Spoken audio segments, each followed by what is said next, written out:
Hello, welcome to Next Stage Presents. This is our first in what I hope is going to be kind of a series where we do double features of new plays, new short plays with local artists. And then, maybe we'll do some interviews. The sky's the limit. As long as we've got the internet, we can bring you guys whatever we want. So today we have two plays by local playwrights. We have The Delusion by Melanie Wilderman and Rat Park by Eli Bradley. We've got a great group of Oklahoma City actors that are going to bring them to you live here tonight. And then in between shows, we've also got a very special message from my friend Denise Lee. She's an actress and singer and community activist that's based in the Dallas-Fort Worth area. And she's going to talk a little bit about some of the current events because this has been a crazy week for sure. And we've been working on these plays. And, anytime I'm and a lot of artists work on a project, the question will come up. It's like, why are we doing this? What makes this vital to our community or the world or the story of what's going on? And I think these two plays really, really do that. We have a play that talks about, takes a comic look at delusional people, which you got to laugh about it because we seem to be encountering it a lot these days. And then another play that talks about how people cope with hardship and with things in their life that they don't know how to cope with. So I think we've picked a couple of really great plays to bring you tonight that will be entertaining and speak to what's going on in our world today. So I do want to mention that we are accepting tips for the performers. You'll see Venmo and PayPal links at the bottom. If you can donate, that's great. Since we don't have a ticketing system for these broadcasts, we love to support artists, even if it's a little bit. And something that we're going to do tonight, it's been a big week and there's a lot in current events. And so actors need support, they need support, but there's other causes that are at least on a lot of our minds. So for every donation that's made to our actors and our artists tonight, Scotty and I are going to make a donation to the Minnesota Freedom Fund.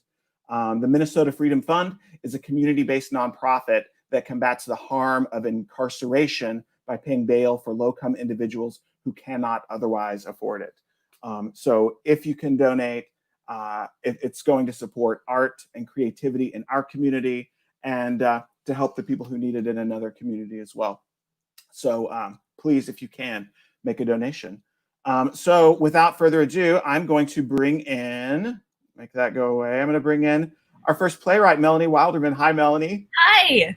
Hey, tell us about The Delusion. Tell us where it started. Yeah, sure. So The Delusion has been performed once before, last summer for the Norman Namron 24-hour play festival. And so I wrote it in a 12-hour time span. And then the actors had 12 hours and they put it on. And so I've seen it once, but 12 hours. And so I workshopped it a little bit. You gave me this opportunity and I thought, I would love to see this one again, different, and let me have a little bit more time with it. And so I played around and gave it to you, and here we are. And yeah, I just want to say thank you so much to Next Stage, to you, Rodney, to the actors who are in this show and the one following. I'm so excited that there's still a platform. You're absolutely right that we all need this right now. I like to write about things. I like to put a humorous spin on things that maybe aren't always viewed as humorous. And so I hope that everybody out there maybe can have a few laughs tonight. Yeah, agreed. I need them for sure. And if rehearsals were any indication, I think we're going to get some of those. So I'm going to let you go, Melanie, and watch the show. So I'll see you later. And let's bring on the cast of The Dad Delusion.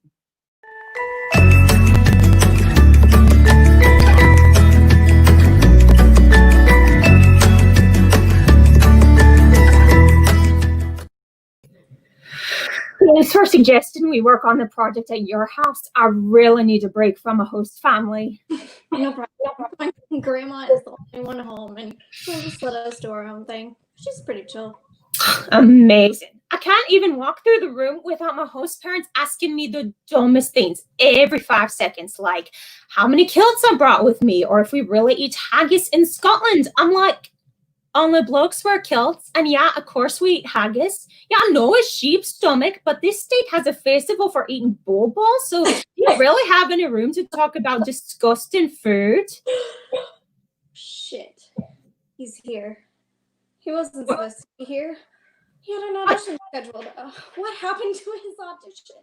What? Who's here? Why are you acting so mental? Okay, so there's something I should have told you before you came to my house. Like what? Does it smell like cat piss or something? No cats. Something about my dad. Does he smell like cat piss? Or, God, is he a creeper? Is he gonna try to look down my shirt the whole time I'm here? No, gross. What's wrong with you? Nothing. It's just a lot of dads are creepers. Well, my dad is not. He's a really nice guy. It's just... Your mom then, is she the weirdo? Like one of them stage moms who made you be in pageants as a baby and glued false eyelashes on you and had you parading around in a baby bikini. Seriously, what is wrong with you? Is everyone in Scotland like this? Yeah, kinda. Well, my mom did not put me in pageants. My mom is dead. Oh, hell. I'm sorry. I can be such a numpty sometimes. It's okay. She died when I was little. I barely remember her. But after she died, my dad started this thing. This totally not creepy thing. Numpty. That's the one that basically means bumbling freaking idiot, right? Spot on. But look, whatever your dad's deal is, I don't care. You're like the only person who gives me the time of day in this town. I thought people in the big fat middle of America were supposed to be friendly, welcome me with open arms and like an apple pie. Look, maybe it's better if you just meet my dad. See for yourself. Will he give us apple pie? Do not get him started on apples.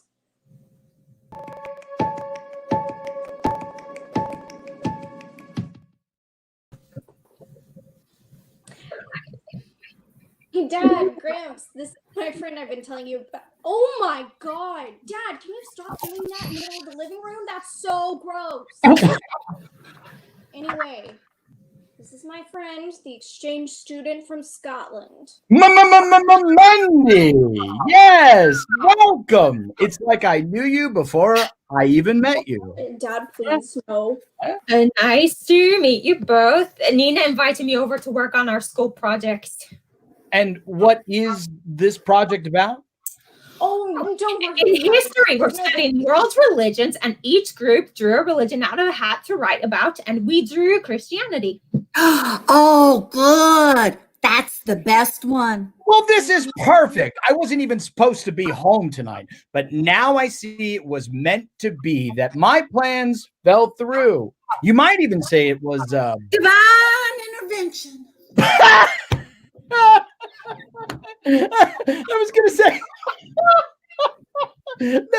was gonna say my will, but I guess it's kind of the same thing. Okay, well, we really need to get started, so we're just gonna go to my room and, get started. Well, just let me know when you're ready for the interview to start. Just let me know, sweetie.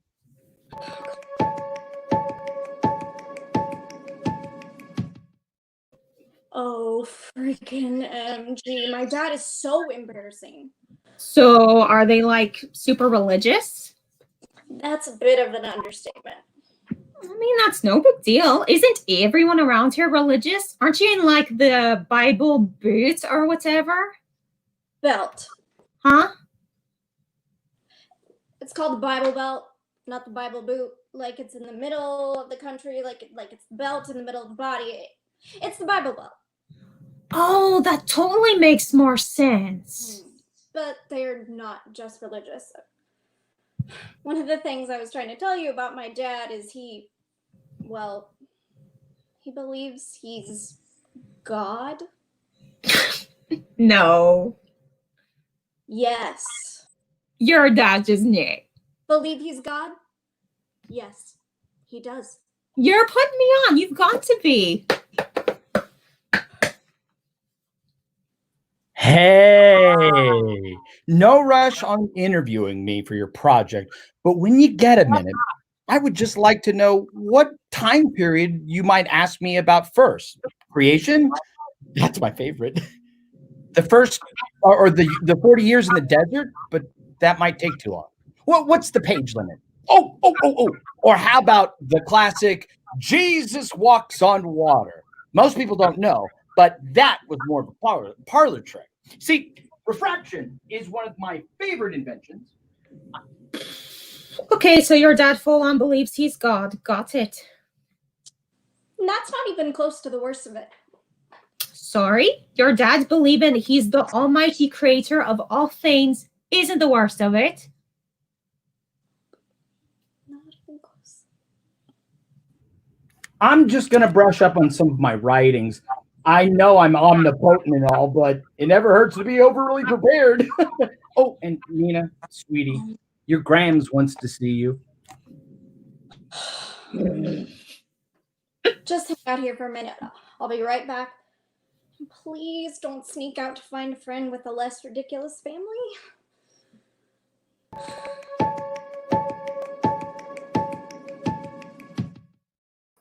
He wasn't supposed to be home. What happened to his audition? Oh, he went, but he frickin' blew it in the first few minutes. They sent him home immediately. Damn it. Damn it is right. Damn it, shit, fire, son of a damn bitch. I'm just not sure I can take him practicing around here anymore. He's just not good. Tell him the truth, Grams. Tell him he sucks and to give it up and move on. No, I can't. It would break him. He already thinks he's God. Don't you think that's broken enough? Oh, it's just a phase. After your mom's death. 12 years, Grams. It's not a phase. It's a delusion. And you're not helping the delusion by playing along with him. Divine intervention? Seriously? This part right here. This is the opener of your history project. Not everyone gets this right. They get it wrong, actually. And it's time to set them straight. Americans have this egocentric way of putting everything on their terms. There is simply no way the forbidden fruit in the Garden of Eden was an apple. I told you he goes off about apples. Oh, the frickin' flapping apples again. Okay, super helpful, Dad. But we don't need you yet. Oh. We really just need to get back to work.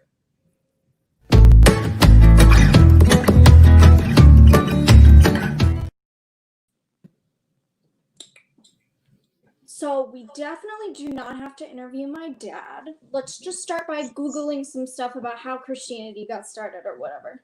We most definitely should interview your dad. Who knows more about a religion than a religious nut job? He's not a religious nut job.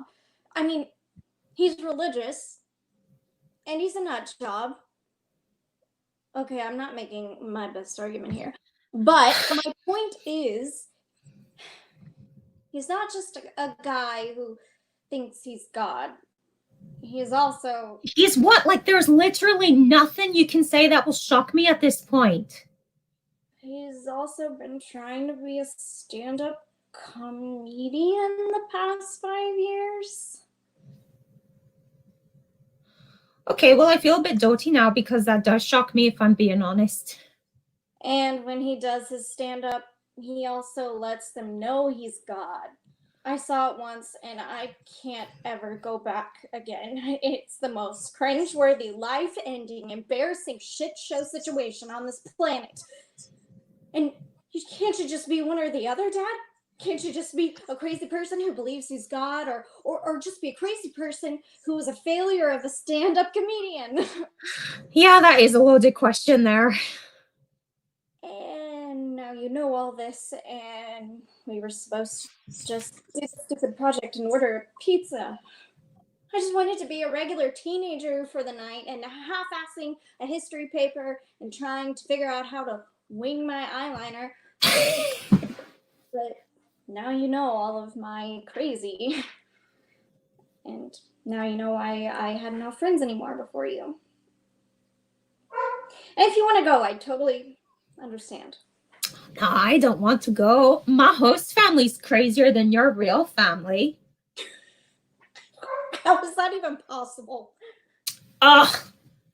They watch baseball games on TV from start to finish. It's so boring. How can they even live with themselves? You really don't want to go? Nope. Do you want to work on our project? Nope. Me neither. What do you want to do? I have an idea.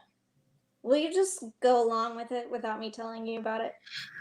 Do I have to watch any baseball on TV or live or even have a conversation about it? No. Okay, then. Carry on.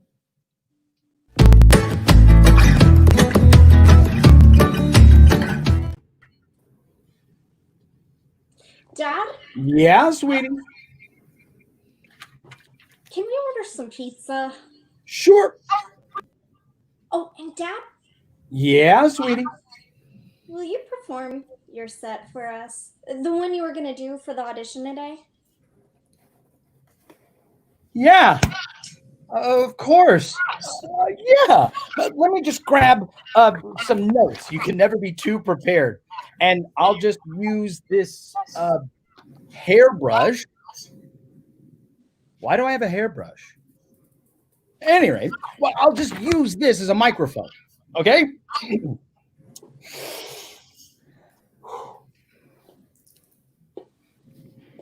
Applause.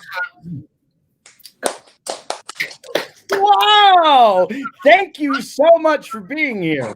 I know all the comedians say this, but I mean it. What a great looking audience. So, a little bit about myself. My name is, well, I have many names, but to keep it simple, I'm God. And let me just say, as the father of all creation, I think I deserve that rest on the seventh day, huh? Yeah, that's a little bit of a dad joke, a little bit of a God joke. Yeah, forget it. Two birds with one stone on that one. God, now he's going to get started on stonings. No, okay. Don't you take your father's name in vain. Huh? Listen, lady, are you really going to heckle at God's set? I mean, but since you did mention stones, guess what? I don't want to talk about stonings at all because they're horrible. But I don't want to dwell in the past for the whole time that we're together. So let's talk about something a little bit more this century. I know Matthew 19:26 says, "Through me, all things are possible."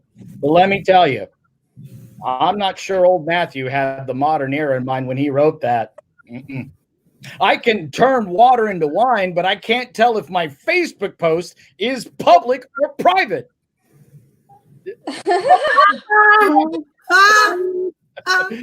Parting the Red Sea, that was a breeze. But getting me to understand what's so bad about cargo shorts, no can do.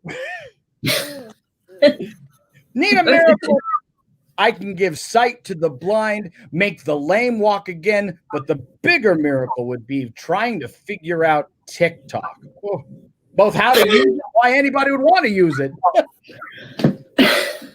Oh, pretty beautiful daughter has tried explaining hashtags to me pretty much every day for the last 5 years. But I think I get it now. Hashtag YOLO. Oh wait, that doesn't apply to me at all. Oh, something I do want to talk about that I hear all the time is since Lot's wife was turned into a pillar of salt, where's the pillar of pepper? Huh? Right? You can't have salt without pepper. That's like no. Jonah without the whale. King Solomon without without his concubines. Oh. Oh, that hurt. And on that note, I'm sorry to say I'm guilty of breaking one of my own commandments because I am killing it up in here. Oh. Oh, Jesus wept too. Hate it. But you have no need to cry because it is done.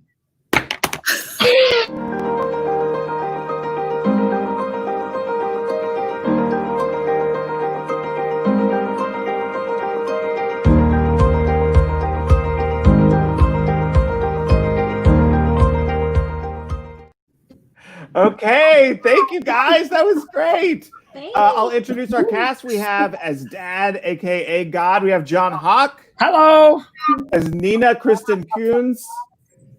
As Grams, Lily Bassett. And as Mandy, Jesashinsky. Thank you guys.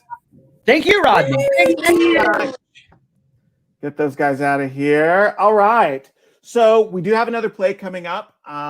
But before we get to that, I invited my friend Denise Lee to come and share a message with us tonight about something that is on my mind, and I'm sure a lot of other minds has been for a while, but really was amplified this week with the killing in Minnesota. And so Denise, a couple of days ago, wrote a Facebook post. And as soon as I read it, I just thought to myself, I want to hear her say this. Denise hosts these community conversations in the Dallas area, just giving a voice to different perspectives and perspectives that don't get expressed a lot. And her Facebook post was so eloquent and touched me so much.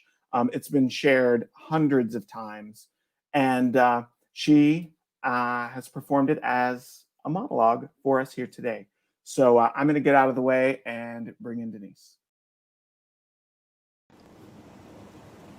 You want to know how we got here? We didn't get here because of the Klan or some white supremacy movement. No, this is that uncle at your dinner table who tells a joke using the N-word and people sheepishly grin but never speak against it. This is that father who labels all of your friends fairies.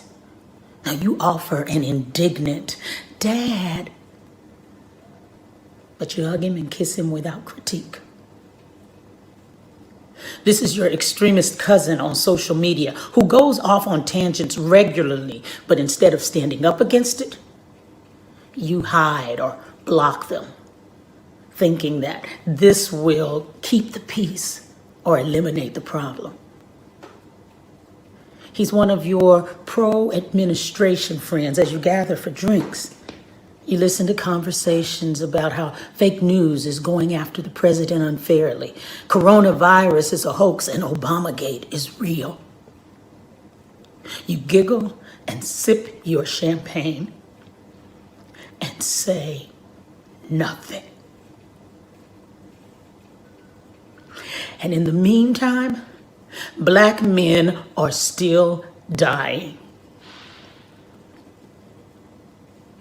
That's how we got here. Silence is complacency, and selective outrage is just as bad. You have to choose a side. But I will tell you this. There are more of us. And we will not be silent anymore.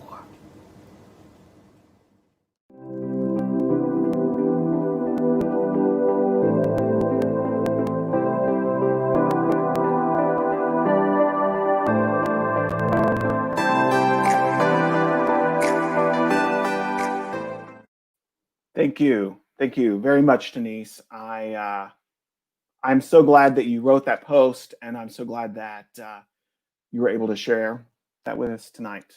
I know it speaks to something that has been on my mind and a lot of other people as well. And I'll mention before we get on to our next play as well, that we would love for you to tip our artists tonight. Everything that you donate will go directly to the actors and the playwrights that have contributed to tonight's live stream. And then also, Scotty and I will, for every donation that's made tonight, we'll be donating to the Minnesota Freedom Fund, which is a community-based nonprofit that in Minnesota that combats the harms of incarceration by paying bail for low-income individuals who cannot otherwise afford it. So much needed causes on both ends. And the next play that we have, I think couldn't follow that in a better way. So it was written by Eli Bradley, and I'm going to bring in Eli to talk about it with me. Hey, Eli. Hi. Hi. So I love your play. It talks about people and their need to cope with situations. But introduce your play a little from your perspective as well. Well, thank you so much for this opportunity, and thank all of y'all for being here to watch these plays tonight.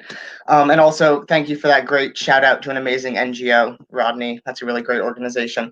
But this play is sort of pseudo-inspired by my own experiences working in a syringe exchange, which is a very vital form of response to the opioid epidemic, ill that is still plaguing our society today. And it kind of speaks to what I was taught through my experiences working with those organizations, to the ways in which folks from any walks of life can experience any walks of hardship and sometimes just need folks to be there for them and to look out for one another. So yeah, thank you so much, Rodney, and all of y'all once again for being here. That's great. Thank you for that introduction, Eli. I'm going to let you go watch the show, and I'm going to bring out the cast of Rat Park. I'm going to bring in the cast of Rat Park.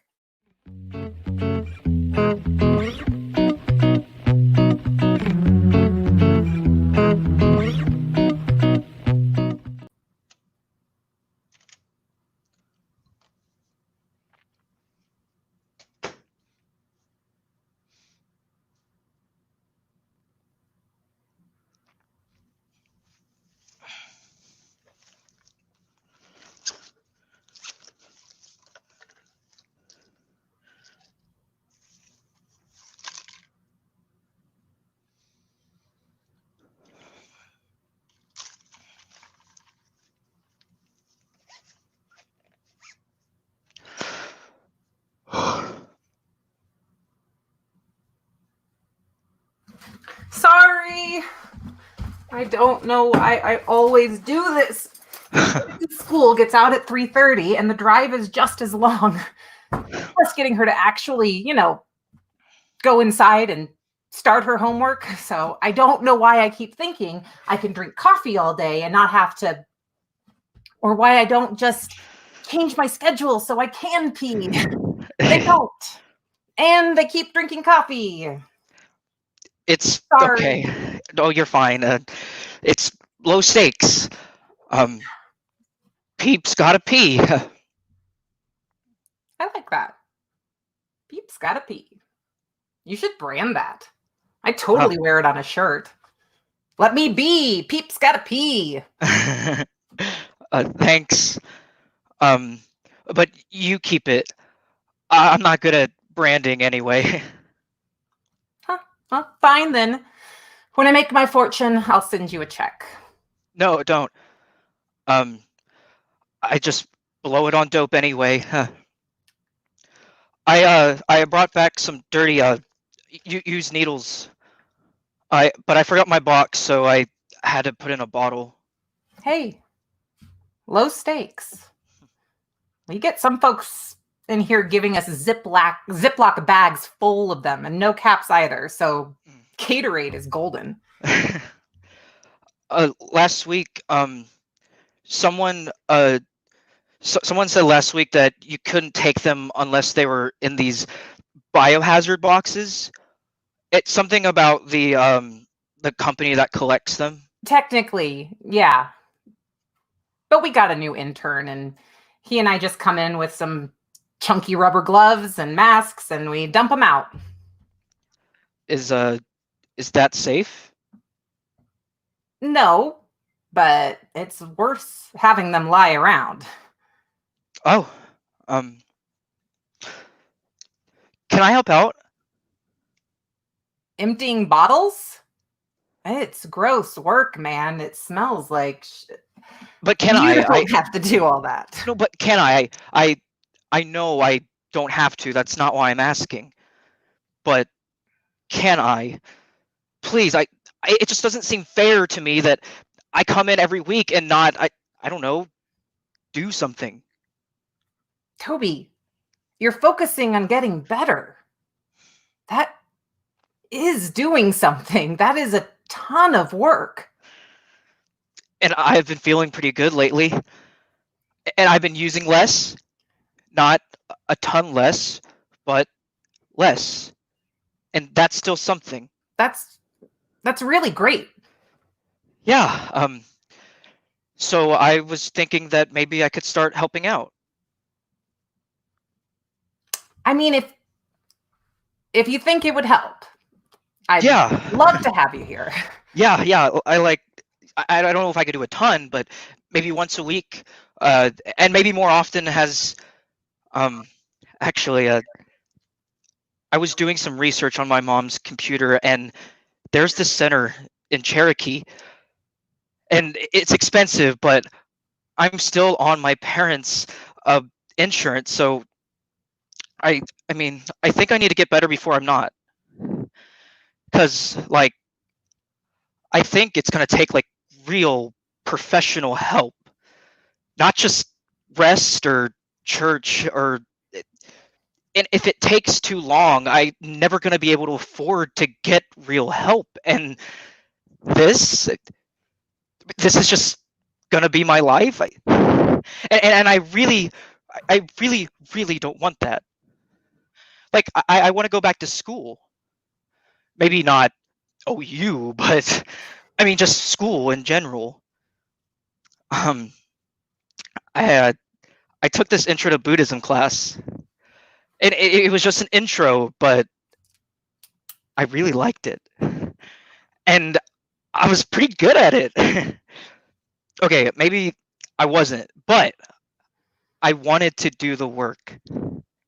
And I can't remember the last time I ever wanted to do the work. So, do you do any reading on your own? I mean, in your free time? Or, I forget, do you work? No, I live in my mom's basement. I was in the dorms for a semester, but I had to come home yeah, I was doing Postmates for a little bit. But then my dog, Eli, have you met him? He's a big, stupid husky. Well, he got sick, so I quit to take care of him. And I don't know. I hear you. You just sort of fell off. I remember when I was... How old are you again? 19. Jesus. Okay, so I was a little bit older than you. It was right after I left Florida. Cadence was probably 3, me and her dad had gone to stay with my parents to sober up and sort of restart before Cade went to kindergarten.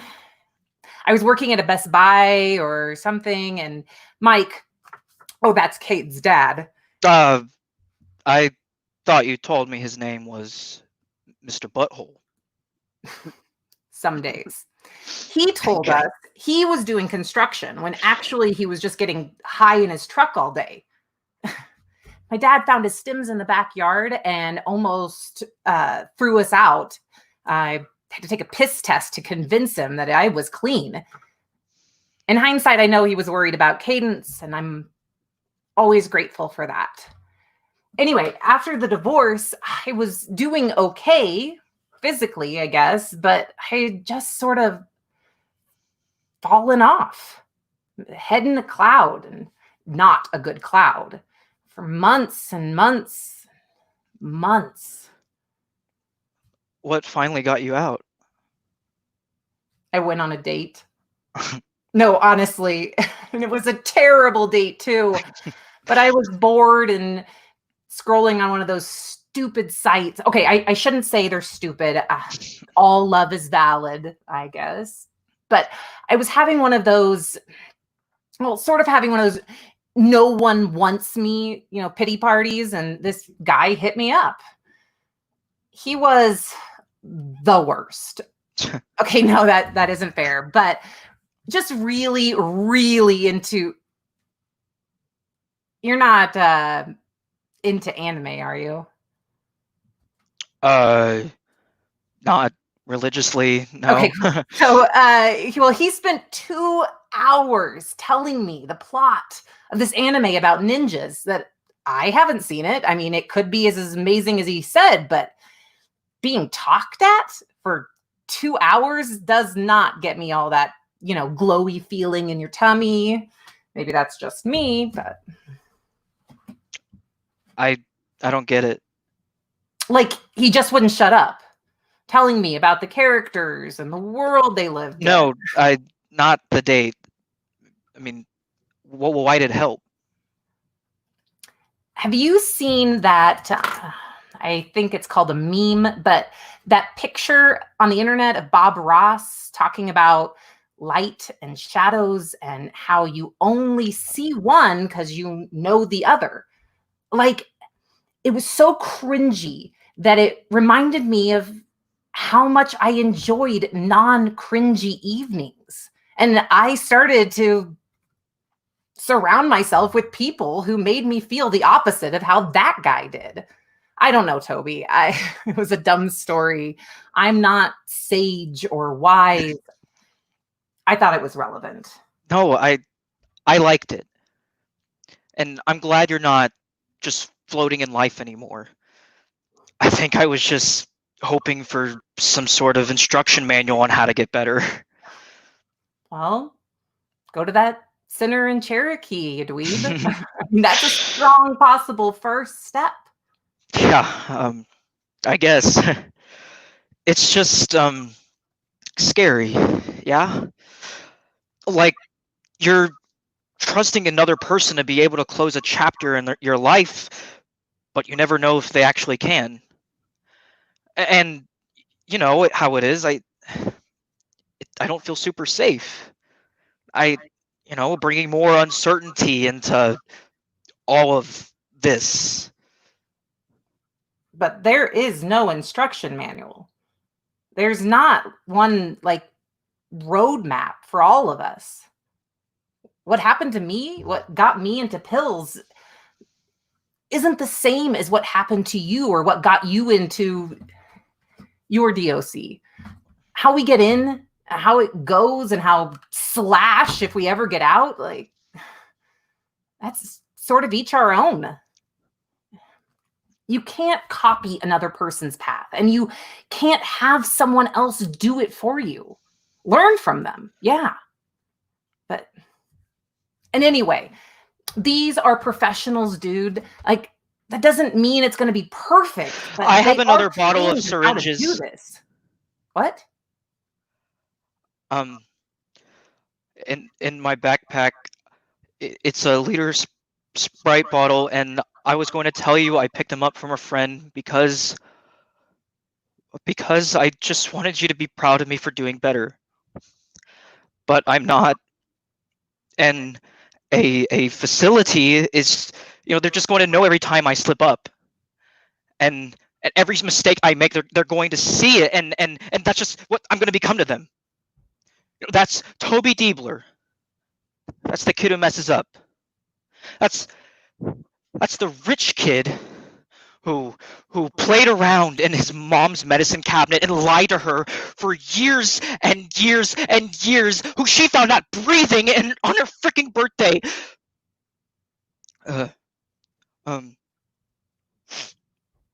I'm the kid who shoots up on his mom's birthday without realizing, and I don't want anyone else to know him.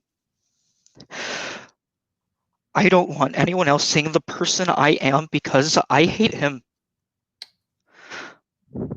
I hate him. I just fucking hate him, and I don't want him to get better because I don't know if he deserves to. Whoa. So, yeah, I have another bottle I need to give you. Okay. Can I give you a hug? Sure. I don't know why. Must be my mom instincts kicking in. But it makes me really happy that you want me to be proud of you. And I am. And I'm not interested in if you deserve to be healthy or not. That's a weird way to look at things. I've done things in my life that if you were to look at them, it would be incredibly easy to say that this person is X or Y or Z and they don't deserve whatever. But I want you to get better. And I don't care about the things you've done. I like you. I bet your mom likes you too. So that's 2 against 1, Toby Diebler. You lose. That's like the Four Noble Truths. The realization that it's from my Intro to Buddhism class. Okay, well, now there's 3 of us. You got to get better for me, for your mom, and Buddha. That's not really how it works, actually. It's not a super divine structure. How am I supposed to know that? I'm trying to help you, you dickweed. I know. Thanks. But hey, I do sort of have to get going. I was wondering if yes, of course. I'm so sorry. Oh, it's fine. Okay. What year were you born? 92. Okay, so PDWM 1992. Do you want longs or shorts today? Are y'all giving out 100 or just 50? Nascent shipment came in, so we can do a full pack today. Oh, cool. All right. Could I get half and half then? Sure. Thicker or thinner gauges? Do you have any in 29s? 27 or 30, sorry. It's all good. 30s then. Good choice. I mean, no judgment to those who do, but the 27s look like they take a chunk out of my arm that I'd never get back. Okay, just the regular. Yeah. If I could get some alcohol wipes, more Narcan, some waters, and deep cookers, ties. I don't need any of that hygiene stuff. Condoms? No. Definitely not. One day. Well, if I'm ever clean enough not to be putting them in danger. Like I said, one day. And you're not dirty, man. You're just sick. Well, your hair is dirty. You should wash that. Thanks. Thanks, really. I appreciate you, Em.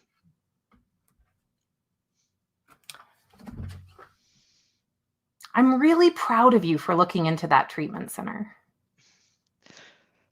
It's gonna get better.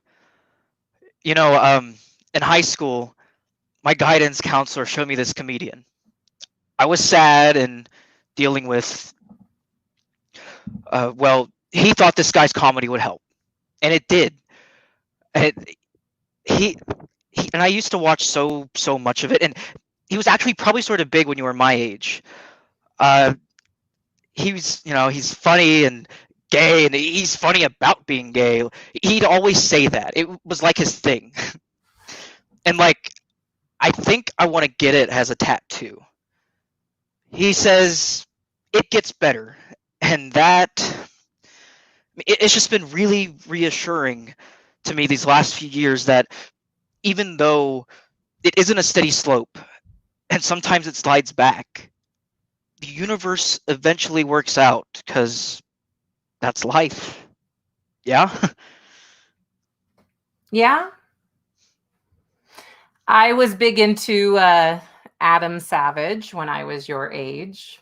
But, dude, looking at you from 10 years on, those are just nice words. Nice, big, empty words. Because life does not get better. What? Why would you want it to? I mean, that just means the fall is going to be all that harder when life eventually is life. Like, the better it is, the harder you fall. Oh. Okay, I think I said that wrong. Forget it.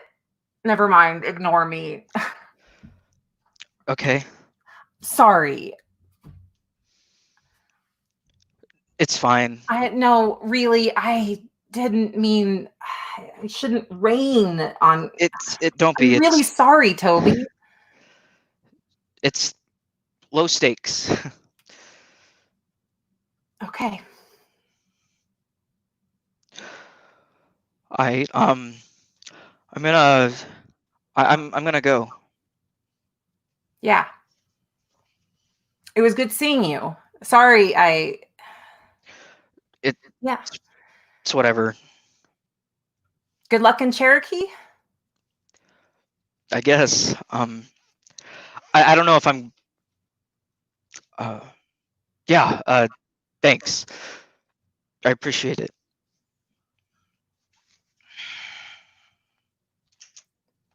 Toby, look. You're just a very terribly kind person. The kind of person who has a ton of love to give. Like, I bet when you were growing up, adults always told you how nice it was to have you around and that things were going to go great for you because you had so much love to give. You were probably told that life is like that mantra you like, that life gets better. But it doesn't. I mean, you do. Maybe you do some. But you're 19, and it only gets harder from here on out. The mistakes you make aren't as easy to fix, and I'm trying to say that you have to make a choice. We all do. And from every day, from here on out, we have to keep making that choice. Do you let life harden you? It's a world full of pain. It's full of people in pain. But do you let the world change you? Do you wait for life to get better, or do you work to make yourself a better person in life?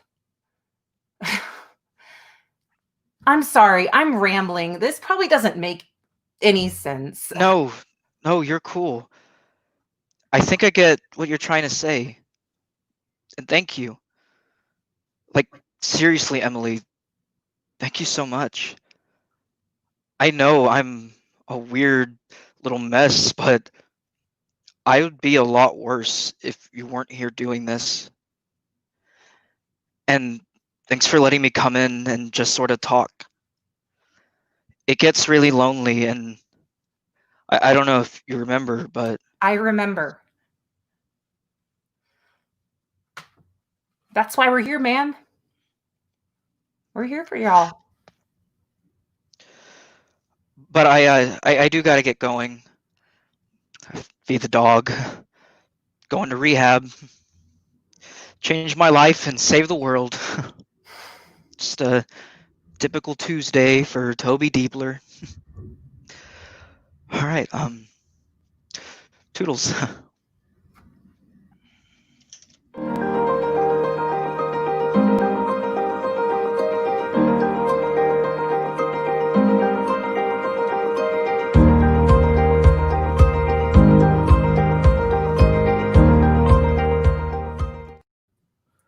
All right. Hey, are you still around, Killian? I just would want to introduce our cast.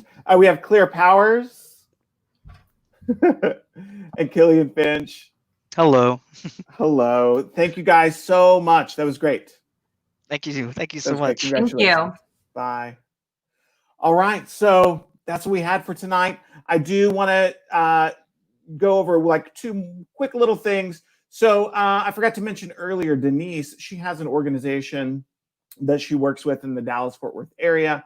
Their Facebook page is Change the Perception, and they have an event coming up on Tuesday. So please check out the Facebook page, facebook.com/Change the Perception DFW. Yeah, it's Tuesday. There's a community conversation that I'll be tuning into, and I hope that you do too. And then finally, please remember to tip the actors and playwrights if you can. Every single cent and dollar that you donate will go to the playwrights and the actors that were involved in the production tonight. So please tip if you can. Thank you so much. And we'll be back in a couple of weeks, 2 or 3 weeks. It'll depend on everybody's schedule. But we are for sure going to be bringing you a new play by Robert Mattson and some other programming that's to be determined as well. So thank you so much for joining us, and have a great Friday.